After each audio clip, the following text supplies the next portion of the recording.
Good afternoon. Well, I I use the word good in its loosest possible meaning today. Afternoon. There's a saying out there: a week is a long time in politics. I think you could apply that to football today. What happened? Would the real Leicester City stand up? It was completely well. I'm lost for words. As you can see, I'm lost for words. To be honest with you, 1-0 down, I wasn't too worried because I thought, well, look at the game last week, but we just never got out of second gear. Played nice passing football, but I think sometimes our players thought we were wearing the maroon shirt because passes seemed to go astray, seemed to go to West Ham fans. That final third, we did nothing. I love what one of the commentator on BT Sports said today was, we were out, Leicester City were out Leicester City'd. And I think they did. West Ham came today. They got every man behind the ball. We couldn't break it down. Much as we tried, we got up to that final third and nothing happened. Jeff Peters, he's a big Leicester City fan and presenter on Talk Sport. He tweeted earlier, and this kind of sums it up because I'm of a certain age. And Jeff Peters on Twitter said, when you've watched Leicester for the thick end of 4 decades, there's something totally unsurprising about seeing them sublime away at a top club 1 week and garbage at home to an also-ran the next. That, to me, sums it up. I don't think I could add anything else to that. It finished Leicester City 0, West Ham 3. But let's be honest, and credit to West Ham, it could have been a lot more. I'm going to bring my post-match colleague in, Brad. Thankfully, you'll notice he's had a shave. Thankfully, he's done that before he watched today's game. Otherwise, he may well have slit his throat the way he's feeling at the moment. So let's bring him in and say, afternoon, Brad. Afternoon, because you're right. There's nothing good about it, is there?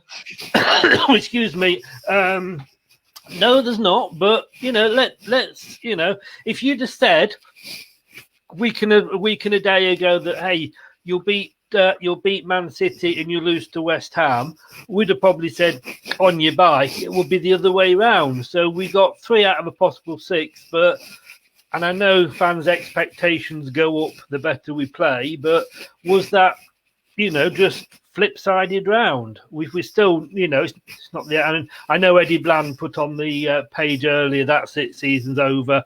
Very much tongue-in-cheek, I think, Eddie, but. Yeah, got to bring this in quickly.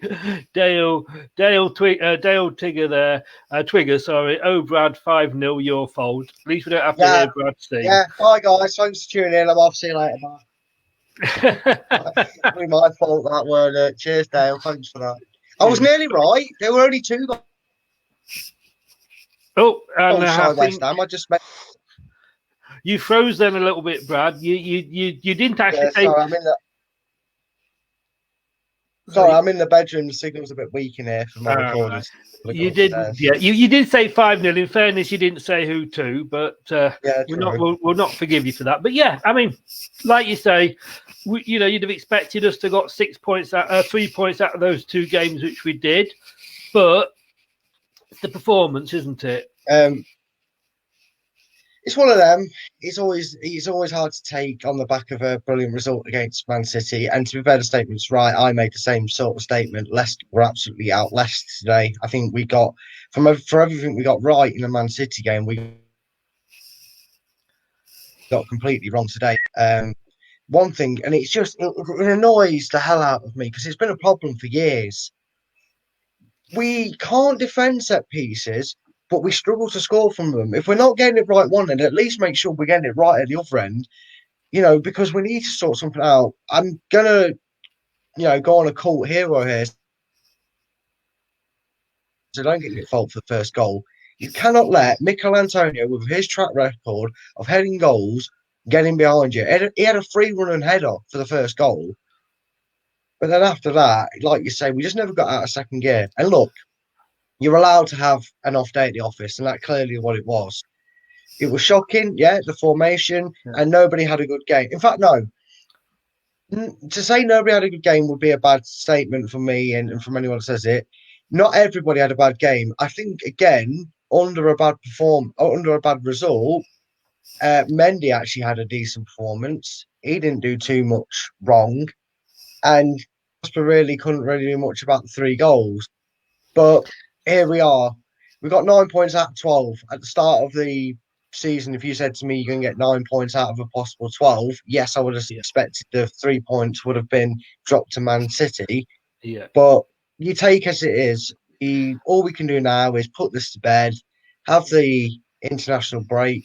For me, it's like watching paint dry, not just because I'm English, but because I just don't get international breaks in football and other sports play without them. And just wait for the next game and go on. That's all we can do. I think Alan Bennett, my match day blogger, he actually said, he came on and said afterwards, how can I give a man of the match to that? And sometimes it is difficult. And in fairness, yeah, he went for Mendy as well. And he was saying that, he did run, he did, he didn't give up on everything. He did battle. Nobody shone. I would agree 100% with that. But, again, I mean, at half time, we had 65% of the possession. They had 35, but they'd had 8 shots at half time, and we'd only had 1. No changes, though, at half time. Well, yeah, and look, let's just firstly get on to the point. Let's not be a Man City here and completely put out the excuses. Let's give massive credit to West Ham because they came up with a game plan. They knew what they were up against. They did the research and absolutely played off the park. They were thoroughly deserving of a win, 3-0. It could have been more, easily could have been more. And yeah, I think we have to give huge credit to West Ham and the way they played because they stuck at a game plan, which was something for the first time in 4 games we didn't. We completely had a game plan, had to change it because of the way West Ham played, and they seemed to try and change it every time we conceded a goal. So, there you go. Full credit goes to West Ham. Yes, we were poor. Yes, our passes were sloppy. But until that goal that eventually got ruled out through offside, that was the only time we cut West Ham open in 93 minutes of football. They deserved everything they got, both ends. West Ham deserved the 3-0 victory and a great performance, and we deserve to get beat 3-0 and deserve to come up here getting an absolute rollicking. I'll save the other word I could have used. It was, although it was overruled, it was probably our best move of the whole match. It was the only minute that Leicester looked like Leicester on the attacking front. Yeah, I mean, I've made a few notes here. Justin and Castagna. I mean, when you look at how they've played in the last 3 games, they were just pinned back. They did not have good games at all. I can answer one issue for that. I'm not singling them out at all because they're no worse than anybody else, but they haven't performed like they have in past games. No, but it's very hard to do, especially on the right, when your right winger is like having 10 men. And I'll say it once and I'll say it again. Look, when they're playing Leicestershire, I always want them to do well, but I've done with Perez. He didn't move, did he? Did he move? Was he on the pitch? Because he didn't make a pass forward. He kept falling over. And I'm not using it as an excuse anymore. Nobody can come on here and type in the comments saying, oh, yeah, but he doesn't play his natural position. It's a year and a half. There's a reason he's not playing his natural position. We've got far better players to play in that position.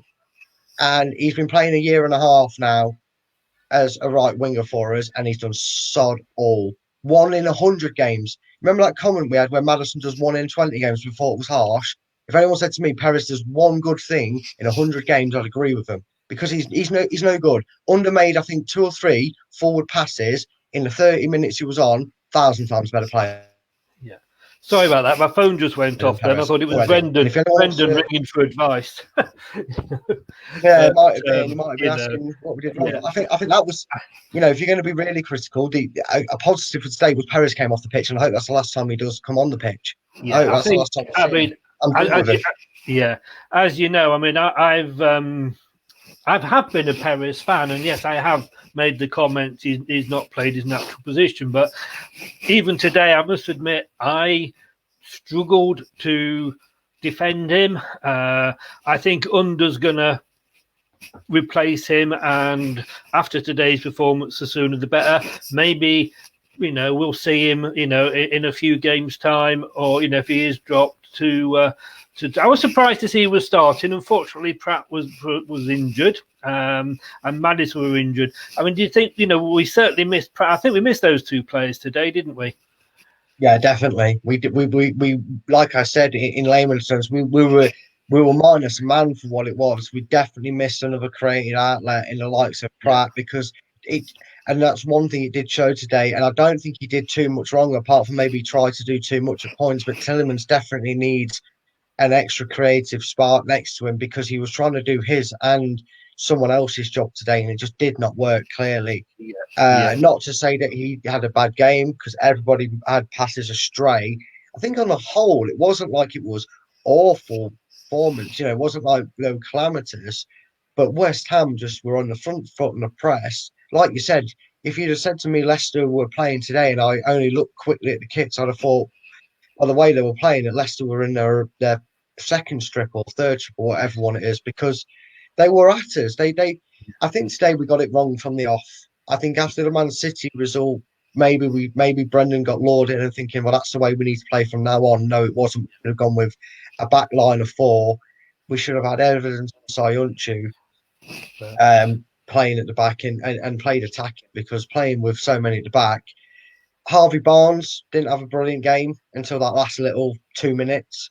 He didn't do anything really, and he was the reason that Justin and Castagne, him and Perez, were the reason they couldn't get forward. Because Castagne, I'm not just saying this because I'm not a fan of Perez, I'm not. But anybody here, really? Castagne's name, I know, right? Shock horror, but the reason is I barely heard Castagne. Sorry, can you hear me now? Yeah.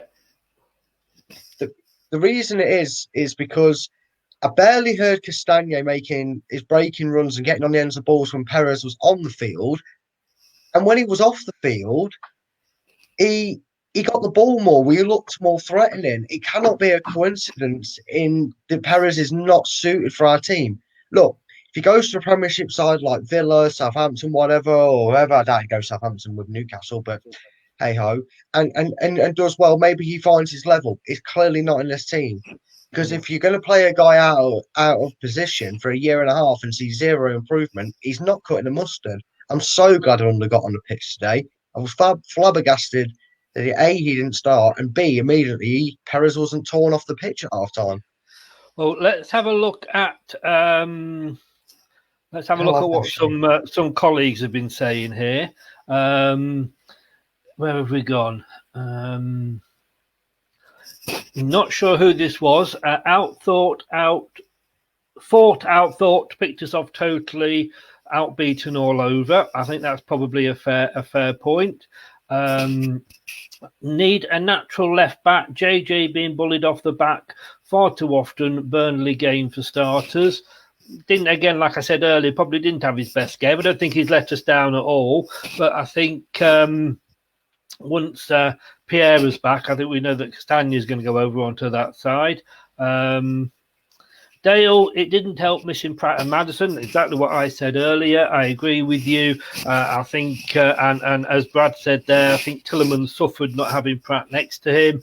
I couldn't believe it when I saw the lineup. I was thinking, like, how the hell can you drop Pratt? But obviously he was injured.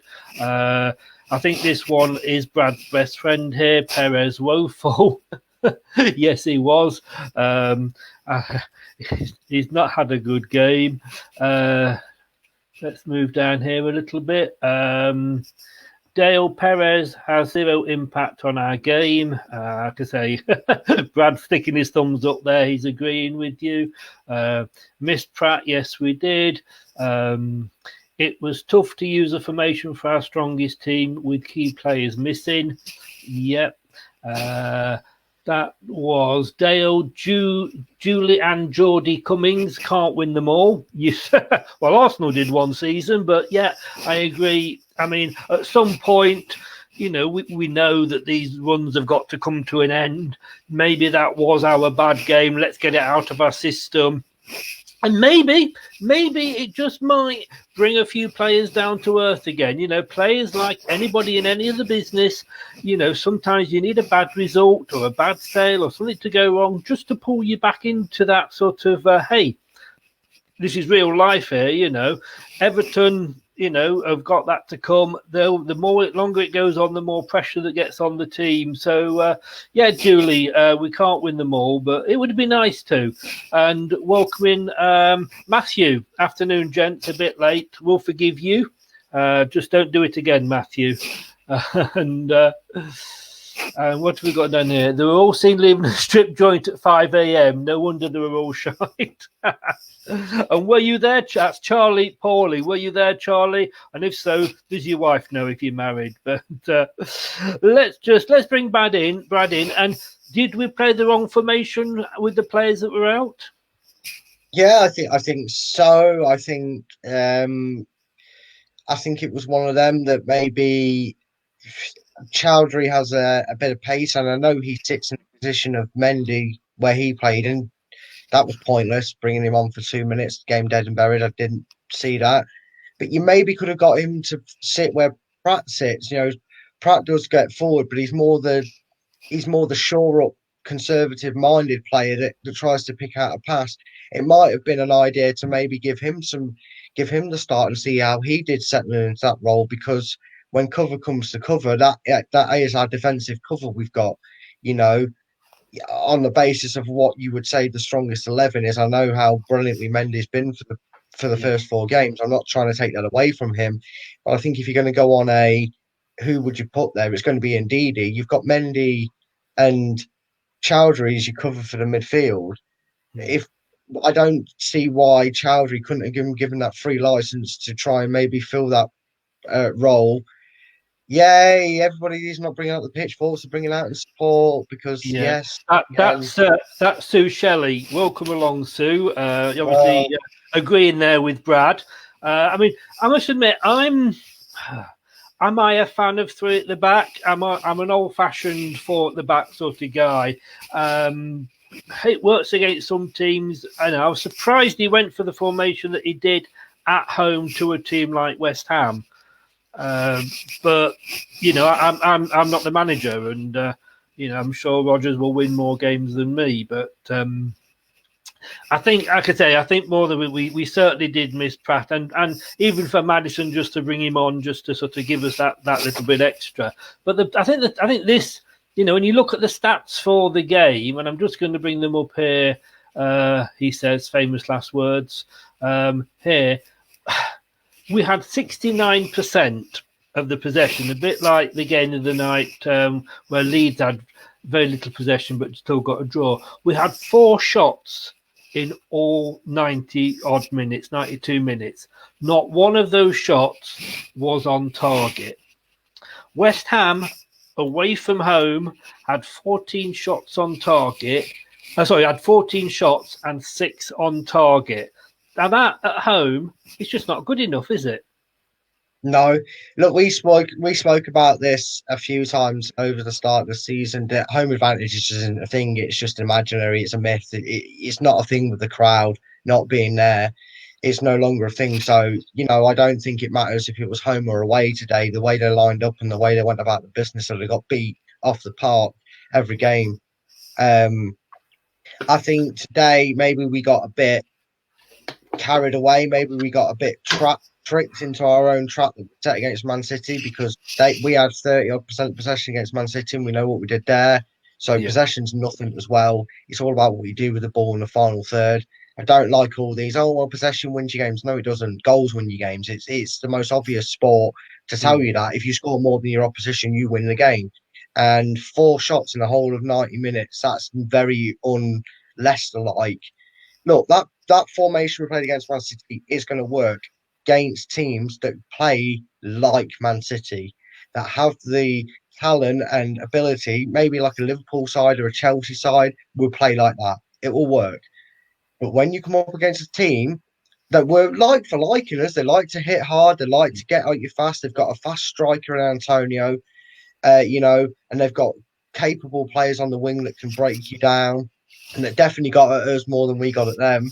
You need to play, almost to their standard in the sense that we should have been attacking like we were in the first 3 games. We should have played like that. Sure, be patient, build it up like we have done, and settle into that plan A. Plan B was not needed today, and we started with it. And when you're chasing the game, you go 2-0 down. That's when the panic button gets hit, and that's exactly what happened. And in the end, it could have been a lot worse, but it's one of them. Yeah. Every so often, a team has a bad performance, and sometimes they get away with it.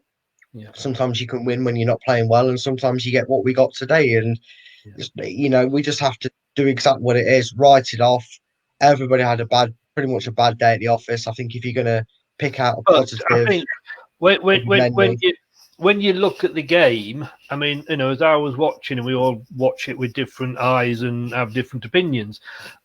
They were defending with virtually every man behind the ball. Vardy yet again had the least touches on of any outfield player, included any player. The goalies had more touches. Both goalies had more touches than Jamie Vardy. And I think when you look at what happened with Man City, when you say, well, Vardy had the least touches and he scored all the goals, got a couple of penalties. So that I don't think adds to that stat. I don't think it improves that stat. But Vardy wasn't getting the space. Vardy wasn't getting the balls. And are we becoming? And I didn't think we would be, because obviously we won the other game. Burnley without Vardy scoring. Are we close to be relying too much on Jamie Vardy? I think that's a clear statement to say that when you only play with one up front, you're always easy to question whether or not that team's depending on that one striker so much, especially when it doesn't go well for you like it didn't today. But let's just take it out of context. Jamie Vardy is our penalty taker, has been for a while now. So, and again, at this point, I don't know why strikers just don't take penalties all around. I know some people prefer the midfielders to take it, but hey ho. So he's going to get his goals from there, like he did against Man City, like he did against West Brom. So unless you're going to suddenly switch that up and allow someone else to take it for the sake of taking it, Jamie Vardy is going to be the predominant goal scorer because that's his job and that's what he does. Oh yeah, But all I was saying with the penalties is if you take the penalties out, the fact that he had the fewest touches but scored all those goals, I don't think you can count penalties in that particular stat. I think if you have the least touches, I mean, you look at it, and like I say, in the first half, it was obvious they were getting everybody behind the ball, and there was no. And Vardy, we know we can't play the way we like to when that happens.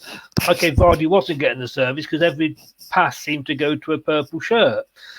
But should Rodgers not have changed something at half time?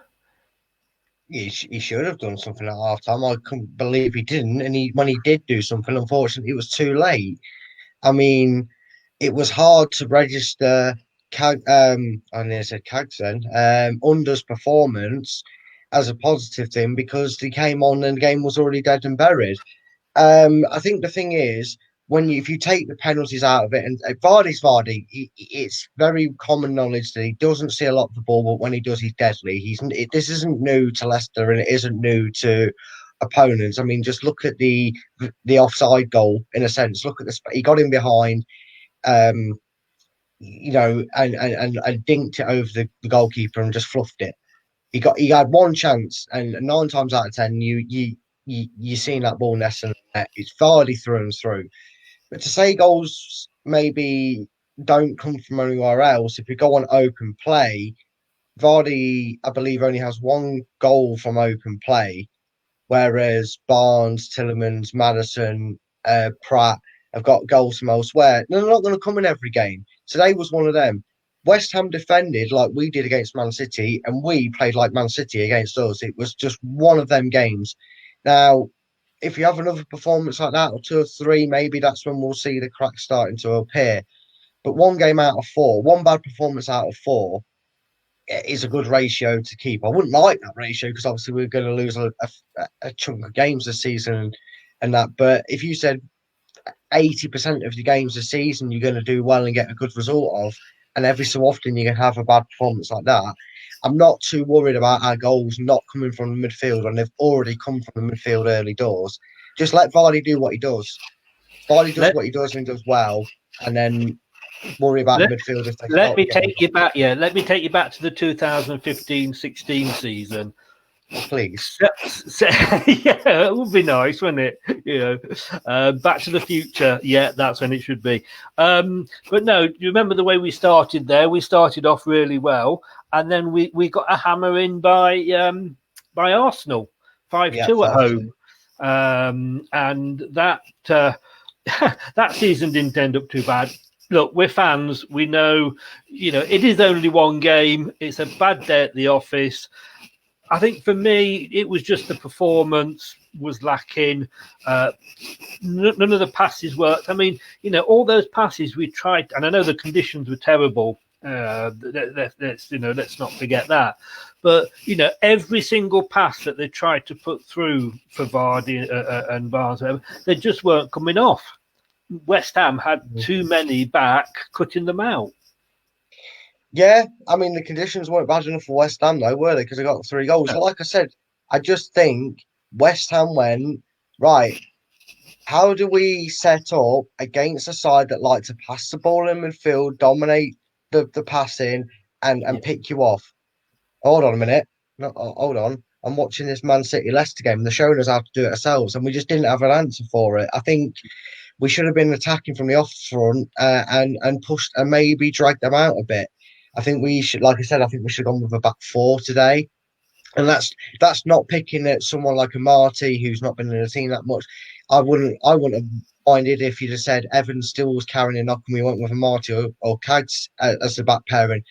3, it looks like a cluster so and so, not to finish that sentence because we're live, but I think, because Cags lost Antonio for the goal. Antonio got another free header in the second half, and Marty didn't pick him up. There's miscommunication there. That's something that needs to be worked on during it. But like we said against Man City, you're only as good as your last game. You can't get any worse than that. It's the response that matters. It's the response. Yeah, and let's not forget West Ham. Put 4 past Wolves. Very true. Very true. I mean, I think this is one of those weeks when I hate. I mean, I'm like you. I sort of get a bit fed up with England. Not say fed up. I can't get excited by qualifiers or friendlies anymore. I'll watch those sort of competitions, but international break it is. We've got an international break next week, and I hate going into an international break on the back of a loss, because I think when you've had a loss, it's like the old saying, fall off a bike, get back on it straight away. And we're obviously going to have 2 weeks now to mull over this. Yeah, it's like failing your driving test and having to wait as long as you do, because obviously you have to reapply for them. But the point still stands. No, now we've got 2 weeks to put that right. Right, for fans, it's going to be frustrating because we want to just see Leicester play and put it right. But it might help with how Leicester go about it. Because obviously you're going to remember that result, you're going to remember that performance, and it's going to carry you for 2 weeks. It's going to be in their head until the next game, and that's something that Leicester want to put right themselves, and us fans will want to see 3 points, and that's the only response you can give after a performance like that. I mean, with international breaks, the one thing that does me about them is rugby, cricket, any other sport, to my knowledge, tells the teams, right, you're losing players because England have got a game, South Africa have got, England playing South Africa, so your internationals to get picked. Make do with what you've got. And I think maybe football needs to do that.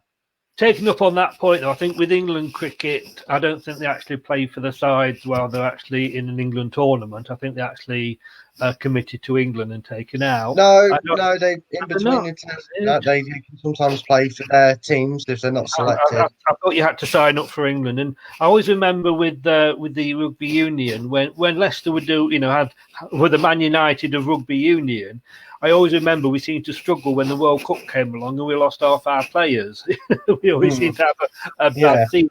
But, I mean, whatever happens, I mean, Liverpool have still got to play. We're going to go end the weekend in the, no lower than third. It's like you say, or like I said, I think, at some point we're going to lose a game. We're going to have a bad performance. Let's hope that we've got this out of the way now, and it's not going to be like last season, and we go on a bad run. Aston Villa up in a couple of weeks, played 2, won 1, drawn 1. They're not going to be as easy as it was last year, is it?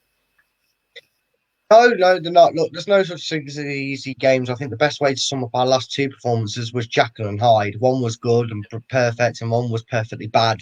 So it's just a matter of doing exactly what you do, and it's a boring tired line, but it's the only thing you can really say as a fan or as a player in that situation is we reset, we go again, and we know what to expect from Villa. We know there's going to be a bit more about it because of what happened in the League Cup semi-finals. That's going to sit in the memories of our players and theirs. We know what we did to them on the league front. We was a lot more convincing, and you'd like to think we'll bounce back. And I think, God, I hope we have at least a shot on target in that game, if nothing else, if it is another bad performance. But we've got a while. We've got to let this simmer, and we've got to use this as a game that we kind of build and say, right, that's it. There we are. We've had the amazing performance against Man City. We've had that big one. We've had our big shocker against West Ham, which is no disrespect to West Ham. I mean, it's in the way we played it and the manner of our defeat, not a shock loss to a side like West Ham. But we get that out of the way. We put it right. We have to put it right after the international break.